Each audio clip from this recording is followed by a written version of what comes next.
night. The fog filling the forest feels heavy, as if the very air is weighed down by the dense rain. All that can be heard is the sound of drops falling from tall trees. Ronnie, a 29-year-old man, decided to escape the city noise for the first time in a long while and spend a few days alone in nature. He was tired of the noisy streets, phone calls, and constant worries, so he headed into the forest, hoping to find peace and rest. As he packed his backpack, he couldn't shake the feeling that this forest was somehow different. Like many remote places, it had a certain unique atmosphere. The city was left behind, but the closer he got to the forest, the more he felt the air changing. The same forest he once visited with friends now looked like a strange, unfamiliar world. Few people visit this campsite, and according to the locals, the forest here was especially quiet, no animals, no people. Just the wind and the trees. And, of course, the rain. Ronnie wasn't naive enough to believe in the urban legends that circulated about this forest. He was almost certain that the myths were just street stories, but the sense of unease lingered. He set up his tent near an old clearing where campsites once were. It seemed like no one had been here for years. Every movement of the forest was audible, but aside from the rain, he couldn't hear anything else. He started a fire, cooked dinner, and sat on the ground, gazing at the stirring forest. Ronnie knew that solitude was exactly what he had been searching for. But as the first stars began to appear in the sky, the sound of rain faded, leaving only a dull, present sense of calm. Everything seemed to freeze. Then, the first gust of wind bent the branches of the trees, but even it didn't break the absolute silence that enveloped him. Only a distant crackling sound could be heard. Meanwhile, Ronnie pulled a book from his sleeping bag and, wrapped in a blanket, began reading. However, after a few minutes, he felt that another mystery awaited him that night. And then he heard the first sounds, low, continuous. At first, he thought it was just the wind, but with every passing moment, the sound grew louder. And, unlike the wind, it didn't fade. Instead, it seemed to be getting closer. Ronnie had no desire to leave the warmth of his tent, but he felt his heart begin to race. He felt a strange pressure on his chest, as though someone were watching him. He leaned over to look through the small window of the tent, but there was only darkness. So, he reached for his lantern and fumbled for it in the dark, trying to make sense of his confusion. Whatever it was, he had to figure it out. For a moment, he wondered if it was worth leaving the warmth and heading toward the source of the sounds. But no. He decided to stay inside. Someone in the forest could simply be walking by, or it could just be the wind being misinterpreted by his brain. The sound kept drawing nearer. Ronnie decided to go outside and check what was going on. The forest was dark, and the wind with the rain hit his face, making him long for the warmth of the tent. As he walked toward the sound, he tried to shake off the growing anxiety, but it didn't help. He couldn't find anyone.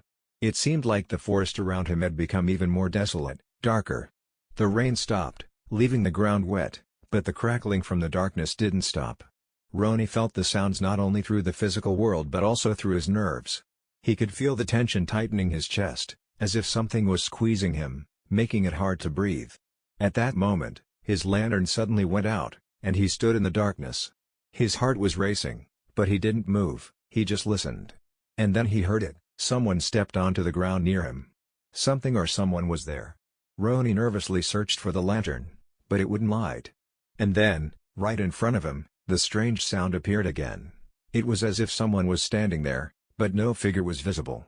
Confused and scared, Ronnie took a few steps back, but something in the forest had changed. His senses and heart told him he wasn't alone.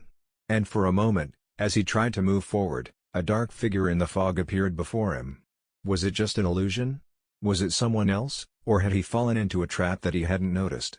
A loud lightning strike broke the darkness for a moment, and for a second, Ronnie saw a figure next to a tree. A thin, blurred face in the dark, with no distinct features. And it was terrifying. Ronnie stood frozen. Before him, a figure appeared, almost imperceptible in the thick fog, but unlike mere shadows, this form had some human shape. It didn't move, it simply stood in the shadow of a tree, staring at him. Ronnie felt his heart race, his skin covered in cold sweat. He tried not to look away, knowing that once he did, it might get worse. It's just an illusion, he thought, trying to calm himself, but the longer he stared at it, the more he felt drawn into this mystery. The figure was somewhat unclear, almost transparent, yet somehow realistic. Its movements, if they could be called movements, seemed slow, as if everything in the surrounding world had stopped, except for this dark figure. That same crackling sound. Now he could hear it clearly. It wasn't the echo of wind or the sounds of wildlife. It was something else. The figure slightly swayed, and Roni realized it was getting closer. Every step he took felt heavy, as though the ground beneath him was not the same as usual. He took a step back, but it didn't help. Another step, and the same figure reappeared, now much closer, almost within arm's reach. And that's when he understood, it was moving. Slowly, silently. As if the air around its body was changing, and that's why he couldn't tell whether it was really moving. "What do you want?" Roni asked, trying to gather his thoughts, his voice barely breaking through the fear. He couldn't look away. He couldn't run. The figure didn't answer, but that was even more terrifying. Its presence felt too real to be a mere figment of imagination. Its outline became clearer the moment lightning struck the sky again, and for a second, everything around was filled with a terrifying flash. The figure's face had no features.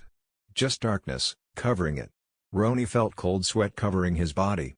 He couldn't stand, couldn't move, couldn't utter a word. Only his heart thundering in his chest, and the sound of the rain continuing to beat against the ground. Suddenly, the figure made a sharp movement. Roni recoiled, but didn't fall. He just watched as the creature began to slowly approach him. Now he could see how its shape shifted, a shadow that seemed to consume the surrounding space. There was no sound, no footsteps. Only swaying and the shadow, closing in on him face to face. Now he understood, this wasn't just a ghost, it was part of the forest, part of something that had long forgotten how to be human. And this thing, these dark eyes without eyes, was right before him.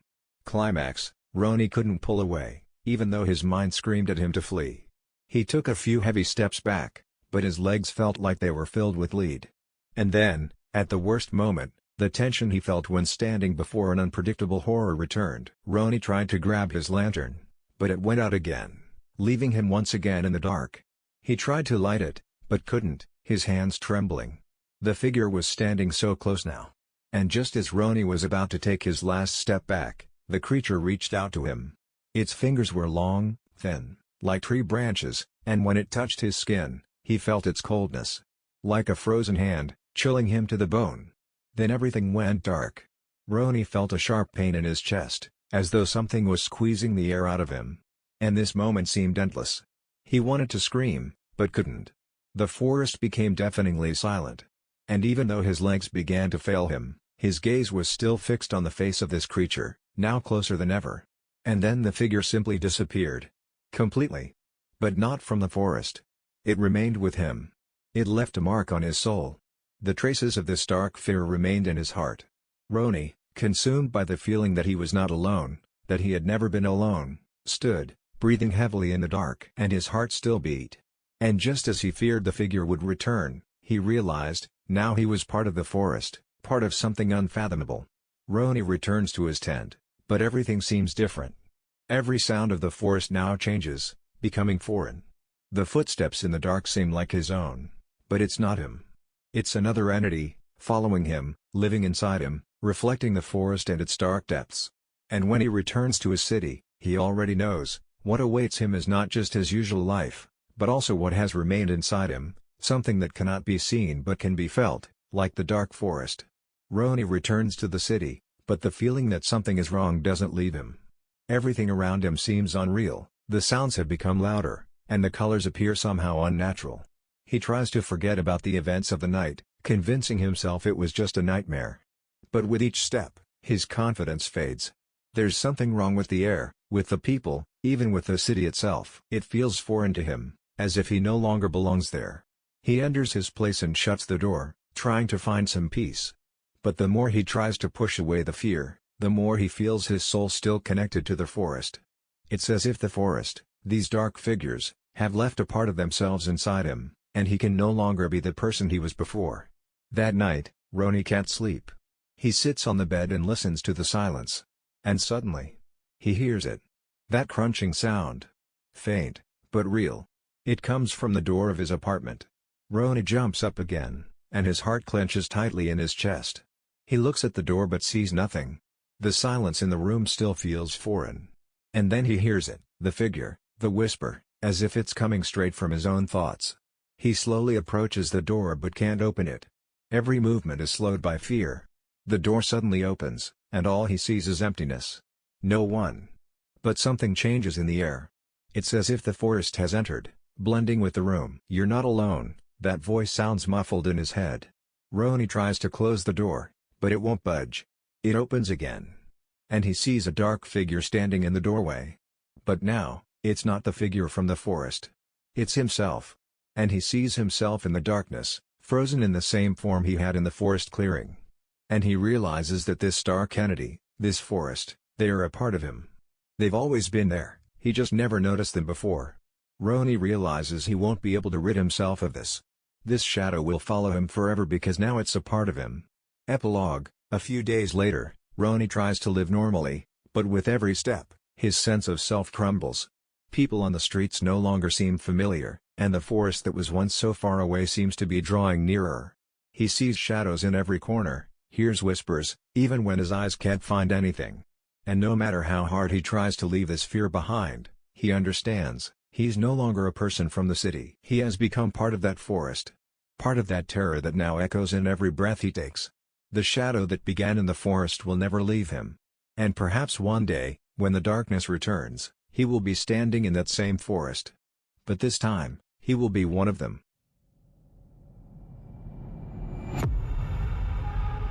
George, 54 years old, an average middle-aged man, sits on a folding chair by his tent. The sky is covered with heavy clouds, and the rain hasn't stopped for several hours. The forest around him is almost completely silent, only the sound of water dripping from the trees breaking the silence. George is trying to light a fire in a metal grill, hoping to warm up after several hours of gloomy, wet hiking. Great weather for camping, he laughs to himself, trying to lift his spirits. He's always loved walking in the woods, especially during the rain when everything becomes incredibly peaceful. But today, something feels off. He can feel it. There's something inexplicable, yet unsettling about this place. George adjusts the burning logs and throws a large piece of wood on to get the fire going. The discomfort lingers, and he gets up to walk around, hoping the stroll will calm his nerves. He puts on his rain jacket and steps out of the tent. "Maybe I'm just getting old," George repeats, shaking his head. But still, the feeling is so strong, it won't leave him. As he walks along the forest path, he notices something strange. There are no familiar forest sounds. The small animals aren't rustling, and no birds are flying. Silence. He feels like someone is watching him. But when he stops and turns around, there's only darkness and rain. He sighs and glances up at the sky. Another breath, and even the sky seems unfriendly. 5 minutes later, George returns to the fire, but something has changed. The wind has shifted, and once again, an unsettling uncertainty fills the air. And suddenly, he hears a sound. Someone is walking heavily through the wet forest. Slowly, cautiously, as if trying to remain unnoticed. This isn't the wind, George thinks, shuddering. He immediately remembers that he is alone, completely alone. The sound comes again, soft, but so distinct. There wouldn't be anything scary if it weren't for the unsettling feeling tightening his stomach. He grabs his flashlight and nervously scans around, moving towards the sound. The wet leaves crunch under his feet, and every step sounds louder in the eerie silence. George turns on the flashlight and shines it towards where the steps came from, but there's nothing there. Just the rain. Only its sound disrupts the silence. Maybe it's just some animals, he decides and laughs to calm himself. However, when he looks down, he notices tracks on the ground, glistening from the rain. These aren't animal tracks. They're human tracks, but they look strange. Muddy, softer than usual, with indistinct edges, as though the feet weren't quite human. The tracks lead deeper into the forest, and George feels his heart beat faster. He stares into the darkness. This silence, these tracks, could it be someone from another camp? But there are no other campsites. He was the first one here. He checks his flashlight again. Now his hand is trembling. George glances back at the weakening fire and feels fear creeping up on him, but he can't ignore it. It seems like there's something he's meant to uncover. He steps deeper into the forest, one step at a time, and every sound underfoot feels deafening. Not many places to hide. Maybe it's some stupid prank? He wonders aloud, trying to reassure himself. But each step towards the tracks brings more discomfort. After a few minutes, George feels the forest around him growing much denser, and the gloomy trees seem like silent witnesses. The tracks lead further into the dark part of the woods, somewhere he hasn't been before. And suddenly, George stops. He hears rustling in the bushes behind him. He turns, but there's only blackness. The feeling that someone is behind him doesn't leave. He scans his belongings, almost looking for something familiar, but can't make sense of it. His entire focus is on the tracks. In the distance, he sees a figure. It's standing in the dark, barely visible through the rain. George yells, "Hey! Who's there?" The shadow responds with silence. But then, he hears a voice, a faint, almost inaudible voice. It could be human. Low, clipped, like something forgotten. "Let me go," it says again. George takes a step forward, holding the flashlight. As the light shines on the spot, the figure disappears. The sensation grows even stronger, the forest seems to wake up.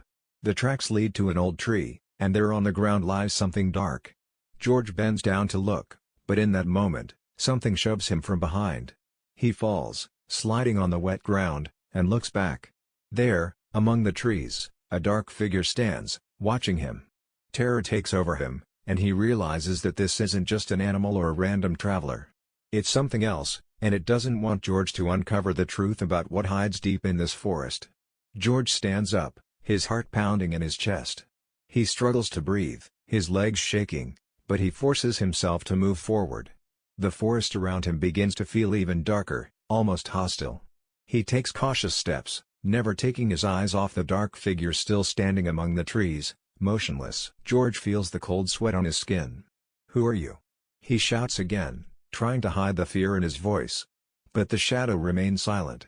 This silence seeps deeper into his mind, as if with every passing second, the sounds around him are becoming part of a vast, untamed quiet. Suddenly, like thunder from a clear sky, the shadow moves forward. Quickly, almost silently, and before George, there appears a figure that at first glance looks like a man. His face is blurred to a horrifying degree, and his clothes are dark, covered in dirt and soaked with rain. However, something's wrong. The man's eyes look at George with an empty gaze, devoid of any emotion. "They're waiting," he quietly says. "Who's waiting?" George asks, his voice cracking from tension. "The ones who were here before you. And those who will come after. They're still waiting," the man replies, and his words echo in the forest like a sinister whisper from the depths of darkness. George takes another step back, searching for an escape, but with every move, he feels like he's falling deeper into a trap. The darkness seems to pull him in, and the wet forest wraps itself around him with its eerie sounds. The shadows between the trees move like they're alive. He can't stay silent any longer. "What do you want from me?" George yells. The shadow turns, and in that moment, he notices several other similar figures emerging from the darkness, as if rising from the ground. Each one of them has the same emptiness in their eyes, as if they're not alive. George realizes that these aren't just ordinary people. These are ghosts, souls that remained here, stuck between worlds. Suddenly, all the figures turn toward him, their eyes dark and empty. He hears their voices intertwining, like echoes, "We're waiting. It doesn't matter who you are. You're part of this forest now." Climax, George feels the ground beneath him begin to shake. The forest seems to come alive, the trees creaking, and the wind picking up. His heart beats wildly, and panic takes over. He grips the flashlight, trying to see, but the darkness seems to swallow everything. The shadows begin to move closer to him, their feet almost not touching the ground, moving erratically but somehow in perfect synchronization. They come toward him with an unstoppable speed. "You're not going anywhere," whispers one of the figures, its voice cracking like breaking trees, trembling with pain and darkness. George looks around, trying to find an exit, but every path leads to more darkness. He tries to scream, but all that escapes his chest is a wheezing gasp. And then he realizes, he can't escape. This isn't just a forest, it's a place where souls wait, and he's become part of the cycle. "You will die, but stay here," says one of the shadows, and its voice turns into an echo that rises from the very heart of the forest. All the figures close in on him, and suddenly George feels the ground beneath him begin to slide away, as if it's not soil but a sandstorm. The shadows merge together, leaving only dark lines that move faster than he can track with his eyes. They want to take him, drag him into their dark reality. George screams into the darkness, but his scream vanishes, swallowed by the forest, and he realizes this is his last moment on Earth. When George begins to feel as if everything is stretching, As if he's sinking into a black void, he suddenly wakes up. And everything around him looks normal again. He's sitting by the fire pit in the forest, the fire smoldering before him, the rain still falling steadily. He looks around and notices, the same tracks are on the ground. And he's not alone anymore. He hears someone whispering quietly beside him, "We've been waiting." George stands, his eyes wide with shock. The forest around him seems the same, but something has changed. He can't tell if it was a nightmare or reality, but he feels a strange cold in his chest. He turns and his gaze stops on an old tree nearby, where another mark appears, a scratch, as if someone left it on the bark with a very sharp object. "They were waiting," he repeats to himself, unable to shake the feeling. The sound of the rain grows louder, and the air becomes more humid and heavy. George tries to walk, but his steps feel incredibly heavy, as if the ground beneath him is alive again, as though it doesn't want to let him go. He steps onto another dark track, and at that very moment, he hears a quiet, barely audible whisper behind him, "You're still here." His heart stops, and he turns, but the forest is silent again. All that's left of the forest is the sound of the rain and his heavy footsteps, leading him deeper into the darkness. George doesn't know if he will ever get out of here or if he'll stay forever, trapped in this forest with others who are waiting. The story continues. But for him, it will never end.